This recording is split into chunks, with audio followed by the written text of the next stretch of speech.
আগামীকাল কলকাতা ব্রিগেড ময়দানে লোকসভা নির্বাচনকে পাখির চোখ করে জনগর্জনে বিশাল সমাবেশের আয়োজন করা হয়েছে।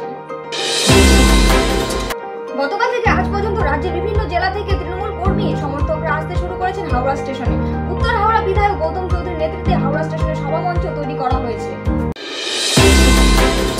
এবং যে সকল কর্মী সমর্থকরা আজ আসবেন তাদের নিয়ে যাওয়া হবে সালকিয়া বাদাঘাট শ্রী রামভাটিকায়। সেখানে শাসক দলের তরফ থেকে থাকা এবং আহারের ব্যবস্থা করা হয়েছে। প্রায় 20 থেকে 25,000 কর্মী সমর্থকদের জন্য এই ব্যবস্থা। উত্তর হাওড়া বিধায়ক গৌতম চৌধুরী বলেন, 15 দিনের ব্রিগেড ইতিহাসে এই প্রথম।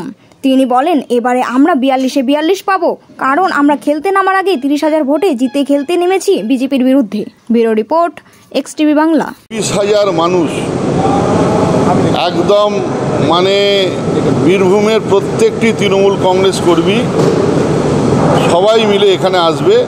আমাদের হাওড়ায় এই শ্রীরামবাটিকা এবং শ্যাম গার্ডেনে থাকা এবং খাওয়ার ব্যবস্থা, এটা একমাত্র ব্রিগেড বলে নয়, আমরা প্রত্যেকবার অনেক ছোটোবেলা থেকে আমরা দিদির এই 21শে জুলাই আমরা করে এসেছি। এই থাকা খাওয়ার ব্যবস্থা অনেক ছোট থেকে আমরা করে এসেছি।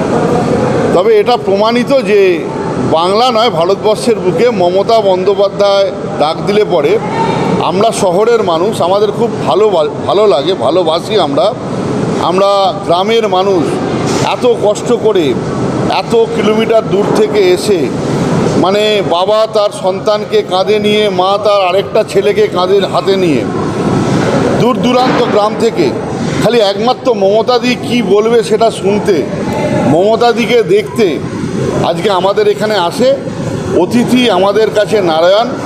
দুমুঠো ভাত, দুমুঠো সবজি একটু খাওয়াবো আমরা, খাইয়ে সুব্যবস্থা শোয়ার ব্যবস্থা করে দিচ্ছি আমরা।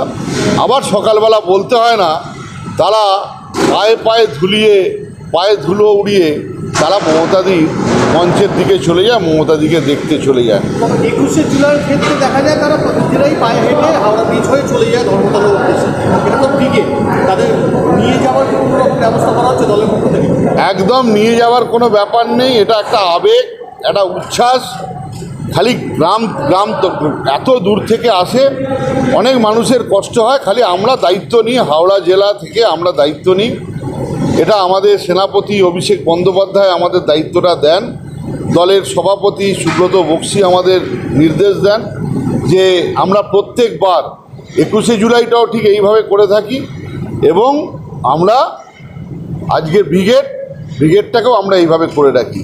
আমি আবার বলি, 15 দিনের ব্রিগেড এটা ভারতবর্ষের ইতিহাসে এটা কেউ দেখাতে পারে না।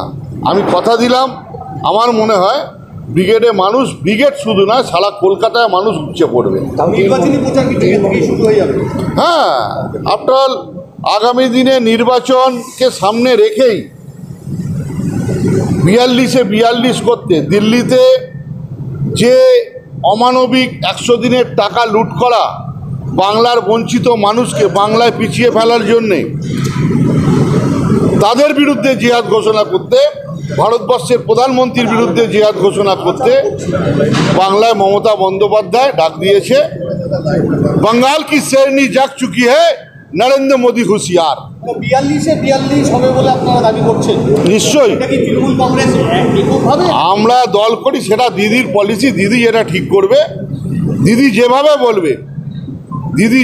বলবে সেভাবেই হবে। এবং আমরা হাওড়ায় দল করি, আমি হাওড়ায় তৃণমূল কংগ্রেসের একজন বুথের কর্মী থেকে আজকে এই জায়গায় এসছি। হাওড়ার জয় আমাদের নিশ্চিত। আমরা খেলতে নামার আগে আমরা 30,000 ভোটে জিতে মাঠে খেলতে নামছি বিজেপির বিরুদ্ধে।